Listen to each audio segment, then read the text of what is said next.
Bruyant, sale, peu nerveux, polluant. Voilà quelques exemples de critiques que l'on avait coutume d'associer au moteur diesel. Les temps ont changé. Les hausses du pétrole de l'essence ont fait découvrir les avantages du diesel. L'économie, la fiabilité, la puissance de traction, etc. Les concepteurs rovers ont vu tout un nouveau créneau potentiel s'ouvrir aux véhicules diesel, à condition de satisfaire à certaines exigences. Un faible niveau de bruit, des performances améliorées et une réduction du poids figuraient parmi les conditions à remplir pour que les diesels puissent s'imposer sur le marché automobile. En conséquence, de nouvelles techniques telles que les turbocompresseurs, les refroidisseurs intermédiaires, l'injection de carburant en deux phases et une plus grande utilisation de l'alliage d'aluminium, pour les culasses par exemple, ont permis aux concepteurs de relever le défi et d'assurer que les véhicules diesel font aujourd'hui l'objet d'une demande croissante. Un problème de taille subsistait pourtant. L'utilisation croissante du diesel a entraîné une prise de conscience générale de son potentiel polluant. Des réglementations beaucoup plus strictes seront donc progressivement mises en place au cours des prochaines années afin de limiter ces émissions à un minimum. Les ingénieurs Rover ont rapidement relevé ce défi. À partir d'une page blanche, ils ont conçu un tout nouveau moteur diesel.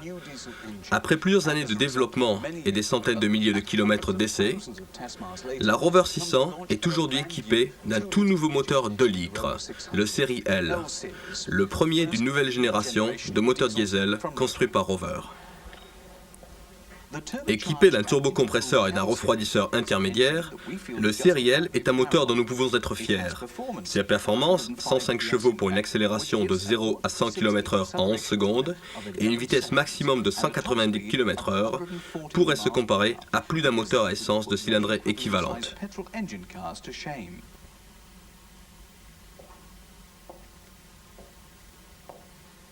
Et si vous avez la chance de conduire la voiture, vous serez surpris par sa douceur et son silence. À propos, la consommation moyenne à 90 km/h a été mesurée à 4,5 litres pour 107 km. Pas mal pour un moteur 2 litres de haute performance. Les émissions, le problème potentiel mentionné précédemment, ont été réduites à un strict minimum. Le moteur de la série L satisfait à toutes les réglementations anti-pollution présentes et à venir. Et, comme vous le verrez dans quelques instants, nous avons apporté une nouvelle dimension au monde du diesel en faisant appel à une commande électronique intégrale et un catalyseur à oxydation. Par exemple, si vous n'aviez jamais entendu parler de commande d'accélérateur électronique jusqu'ici, c'est maintenant chose faite. La pédale d'accélérateur n'est plus reliée à la pompe d'injection par le biais d'un câble ou d'une tringlerie. Son mouvement est enregistré électroniquement, d'où l'appellation de commande d'accélérateur électronique. C'est un terme dont vous entendrez beaucoup parler à l'avenir. La pédale est équipée d'un potentiomètre qui détecte le mouvement du pied du conducteur et transmet le signal correspondant au microprocesseur. Le microprocesseur se situe sur le plancher côté passager. Il analyse ce signal et toutes les autres données qu'il reçoit et décide ensuite des modifications à apporter au circuit d'alimentation.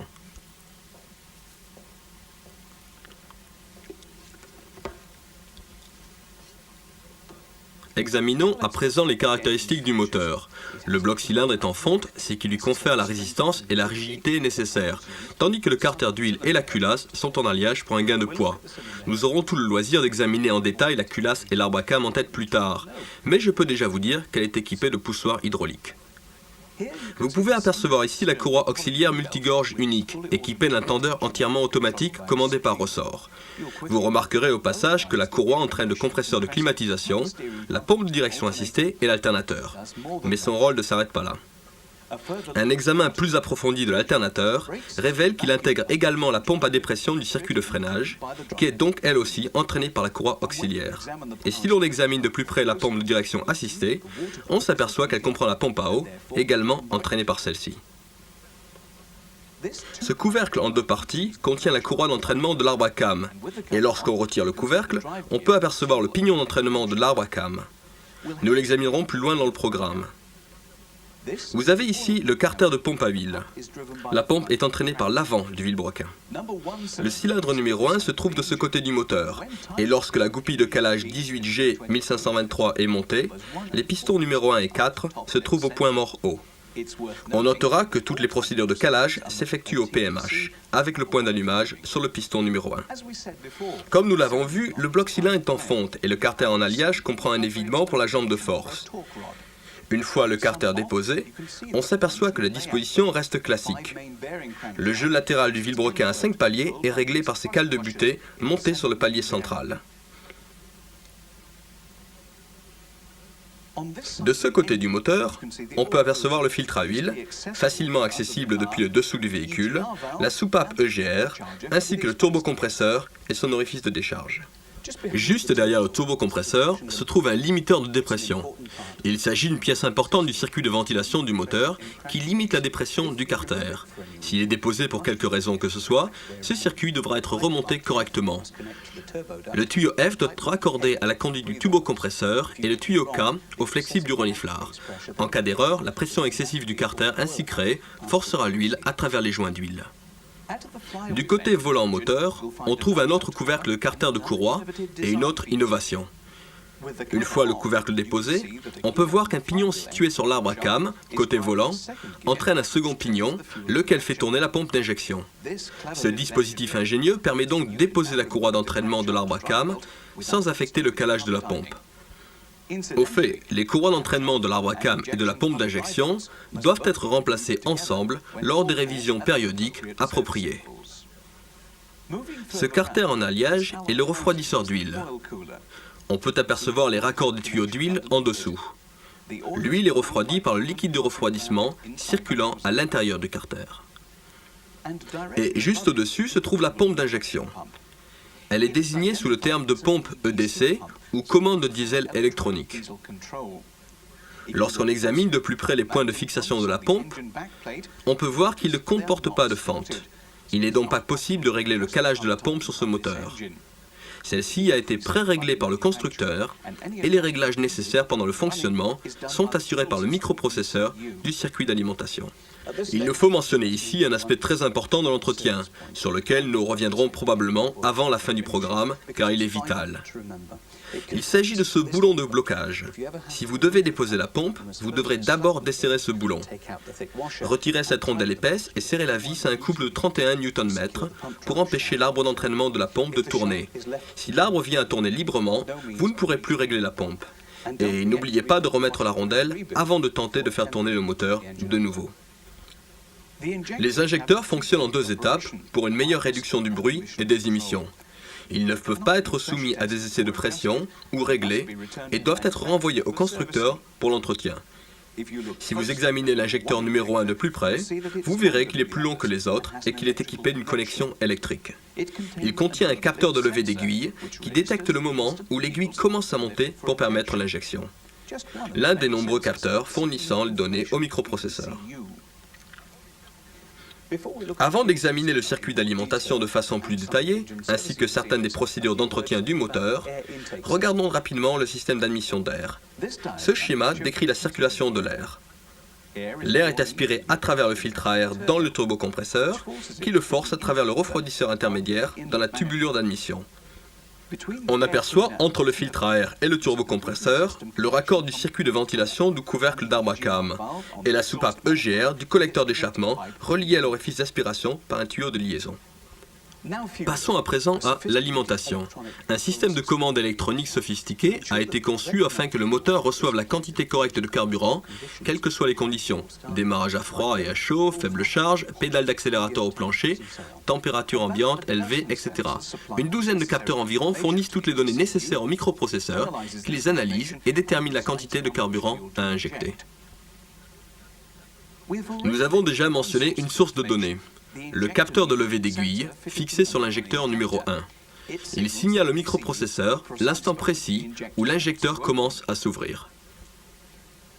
Une autre source déjà évoquée est le potentiomètre de pédale d'accélérateur. Les données qu'il fournit permettent d'éviter que la pompe d'injection n'injecte aveuglément la quantité de carburant que lui demande le conducteur. Au contraire, après avoir transmis au microprocesseur les données relatives à la position de la pédale, la décision est prise électroniquement après analyse de toutes les autres données en provenance des capteurs. Nous avons identifié 2 capteurs jusqu'ici, mais il en existe d'autres. Ce capteur situé dans la tubulure d'admission fournit les données de température de l'air, et celui-ci, situé dans la culasse, indique la température du liquide de refroidissement. Il y a encore un capteur de régime moteur dans le volant, un capteur de pression sur le tablier pour indiquer la pression de suralimentation, et un capteur de vitesse sur la boîte de vitesse. Des contacts situés sur la pédale de frein indiquent l'instant où le freinage se produit. Il existe encore deux capteurs dissimulés dans la pompe d'injection. Le premier indique la température du carburant et l'autre la quantité de carburant injectée. Afin d'illustrer comment les données fournies par ces capteurs affectent l'alimentation en carburant, nous examinerons en détail l'un de ces capteurs, le capteur de levée d'aiguille. Le capteur est monté dans l'injecteur, ce qui lui permet d'identifier le moment où l'aiguille commence à s'ouvrir. Il transmet cette information au microprocesseur, lequel reçoit continuellement d'autres données relatives au moteur et à l'alimentation. Le microprocesseur analyse tous les signaux et détermine si le temps d'ouverture de l'injecteur est correct pour les conditions à ce moment-là. Si ce n'est pas le cas, le microprocesseur commande à une électrovanne située à la base de la pompe d'injection de se déplacer. Cette électrovanne est reliée mécaniquement au mécanisme d'avance et de retard de la pompe et le temps d'injection sera avancé ou retardé en fonction de la commande du microprocesseur. La modification du temps d'injection est détectée par le capteur de levée de l'injecteur qui envoie un nouveau signal au microprocesseur, ce qui permet une surveillance continuelle. Au fait, ne vous inquiétez pas si vous entendez un léger bourdonnement provenant de la pompe d'injection lorsque le contact est mis. Il est dû au fonctionnement de l'électrovanne. D'ailleurs, en cas de panne du capteur de levée d'aiguille, le véhicule passera en mode de dépannage avec des performances réduites et un manque de réponse de la commande d'accélérateur. Le microprocesseur assure d'autres fonctions telles que la commande du système de préchauffage par le biais de ce relais près de la batterie et de la soupape EGR par le biais de ce modulateur EGR sur le tablier. Le flexible de sortie du filtre à air est équipé d'un débitmètre d'air. Il intègre un capteur à film chaud qui mesure le passage de la masse d'air, ce qui permet au microprocesseur d'actionner la soupape EGR en conséquence. Comme vous pouvez le voir, le moteur de la série L est doté d'un circuit d'alimentation très précis, et vous trouverez de plus amples informations dans votre manuel. Nous n'avons pas encore examiné le problème de l'alimentation du microprocesseur. Celui-ci est alimenté par le biais du contacteur à clé et de ce relais principal situé sur le tablier, près de la boîte à fusibles. Juste à côté de ce relais principal se trouve un relais inverseur qui fait partie du circuit électrique de la climatisation.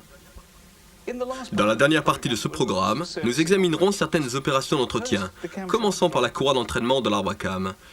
Une fois deux couvercles déposés, vous pouvez apercevoir en haut le pignon d'entraînement de l'arbre à cames, avec sur la droite un galet intermédiaire et sur la gauche le tendeur de courroie à ressort. Lorsque ce repère sur le pignon de l'arbre à cames est aligné sur la marque du carter, l'arbre à cames est au point mort haut, avec le point d'allumage sur le piston numéro 1. Pour déposer la courroie, tournez d'abord le vilebrequin jusqu'à ce que la goupille de calage du volant 18G 1523 puisse être installée et vérifiez que les repères de calage de l'arbre à cames sont alignés. Détendez la courroie à l'aide de ce nouvel outil spécial 18G 1719 qui permet de comprimer le ressort dans le tendeur. Desserrez d'abord la fixation du galet tendeur, puis introduisez l'outil à l'arrière du tendeur à travers le trou du carter et tournez l'écrou pour comprimer le ressort et détendre la courroie. La courroie peut alors être enlevée du pignon d'arbre à cames si l'on veut par exemple remplacer le joint situé derrière ou déposer la culasse. À propos, vous avez pu remarquer que le couvercle est en deux parties. Il n'est pas nécessaire de déposer la partie inférieure si vous voulez seulement accéder à la zone du pignon de l'arbre à cames, et ce bouchon, situé à l'avant, vous permet de détendre le galet tendeur. Si vous déposez le pignon de l'arbre à cames pour quelque raison que ce soit, vous devrez utiliser un boulon de retenue neuf lors de sa repose. Serrez le boulon au couple correct, tout en maintenant le pignon avec l'outil 18G 1521. N'utilisez jamais la courroie pour tenir le pignon. Lorsque vous serez prêt à reposer la courroie, procédez comme suit. Vérifiez d'abord que la goupille de calage du volant est toujours en position et que les repères de calage du pignon de l'arbre à cames sont alignés avant de monter soigneusement la courroie sur le pignon. Conservez la courroie aussi tendue que possible côté sortie, puis retirez l'outil de rétraction du tendeur pour tendre la courroie et serrez temporairement la fixation du galet tendeur.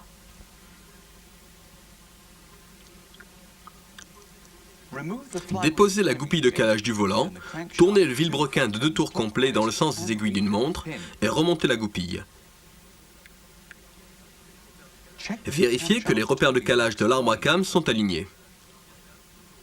Desserrez la fixation du galet tendeur et laissez le tendeur réagir, puis resserrez-le au couple correct. La courroie est à présent correctement tendue et les autres composants peuvent être remontés. Examinons maintenant la courroie d'entraînement de la pompe d'injection. Pour ne pas affecter le réglage de la pompe lors de sa dépose, procédez comme suit. Montez d'abord la goupille de calage du volant de façon à positionner le moteur avec le cylindre numéro 1 au PMH. Vous aurez ensuite besoin d'une autre goupille de calage 18G 1717. Montez-la à travers ce trou dans le pignon de la pompe d'injection. Maintenez ensuite l'arbre à cam avec l'outil 18G 1521 et desserrez ces 4 boulons de retenue. Vous verrez que les 4 trous de boulons sont allongés afin de permettre le réglage. Vous pouvez à présent desserrer le tendeur et déposer la courroie.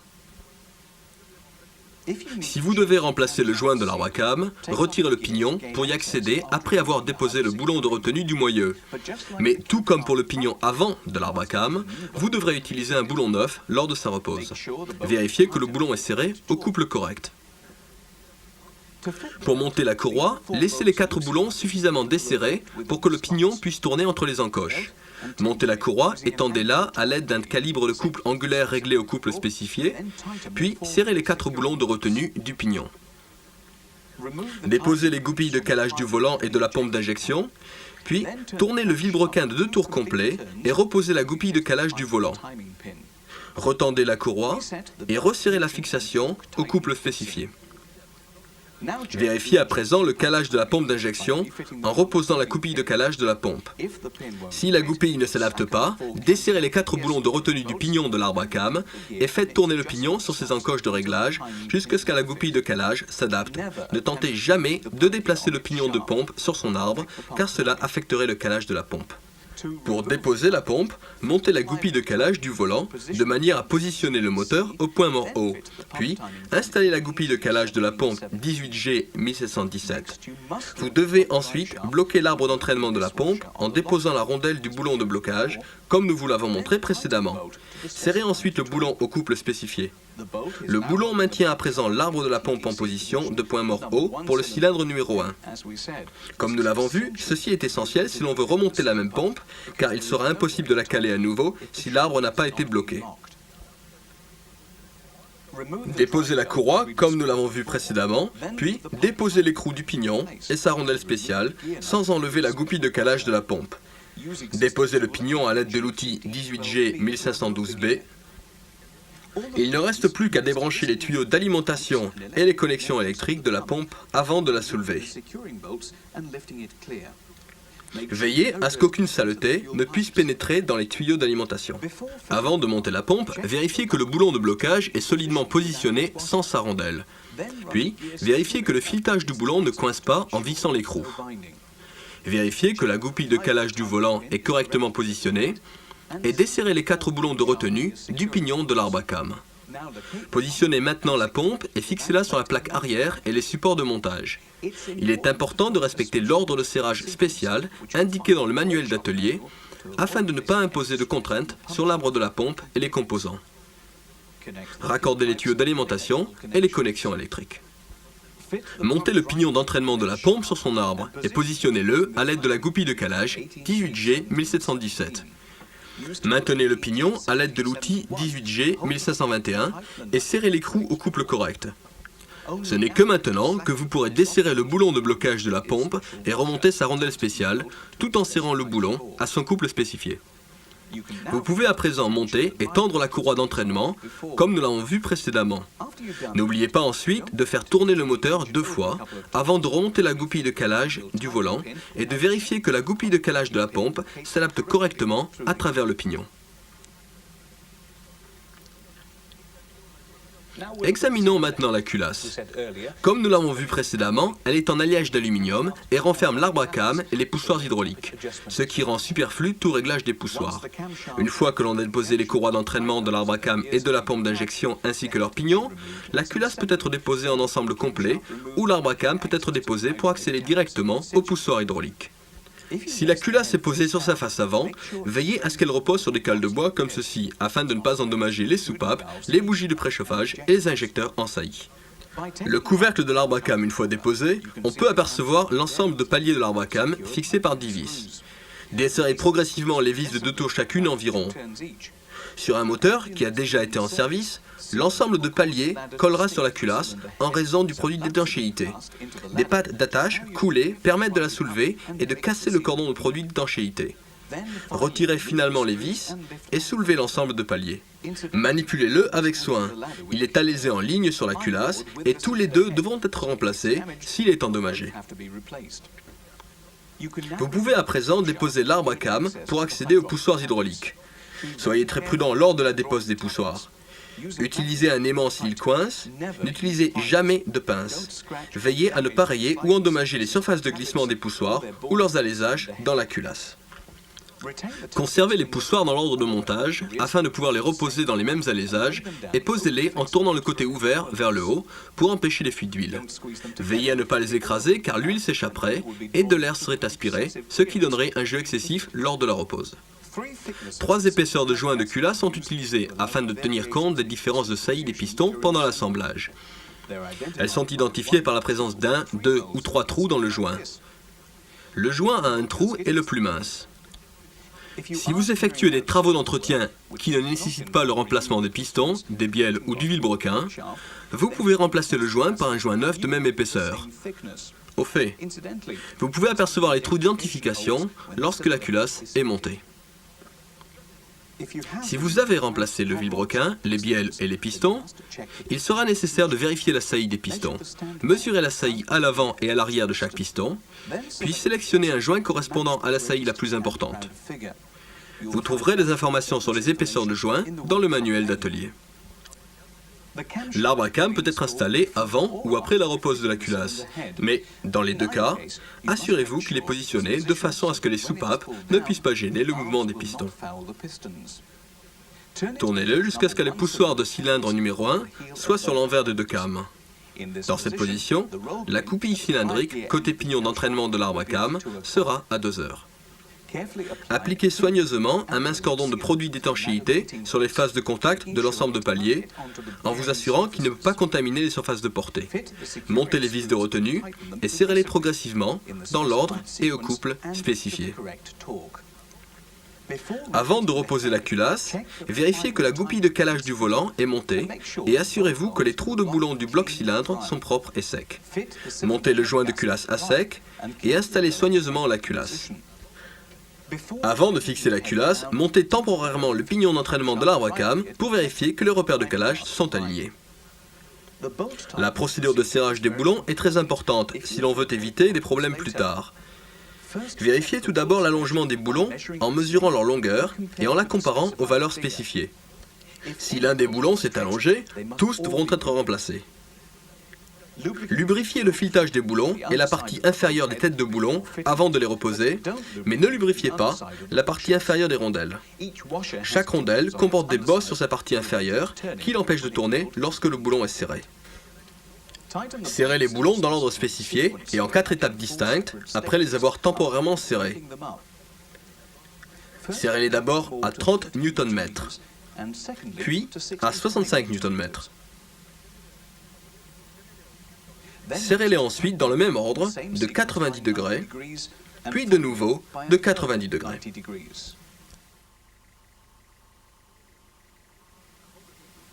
Avant de conclure ce programme sur le moteur diesel de la série L, il nous faut mentionner le diagnostic des défauts.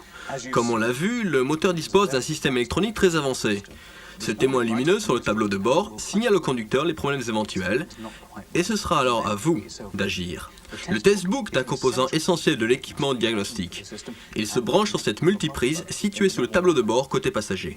Ainsi s'achève notre programme de formation vidéo destiné à vous présenter le tout nouveau série L, un moteur non seulement conçu pour séduire le client, bien que ce soit là notre principal objectif, mais dont la conception et l'installation ont été soigneusement étudiées à l'intention des techniciens chargés de son entretien. Bonne chance!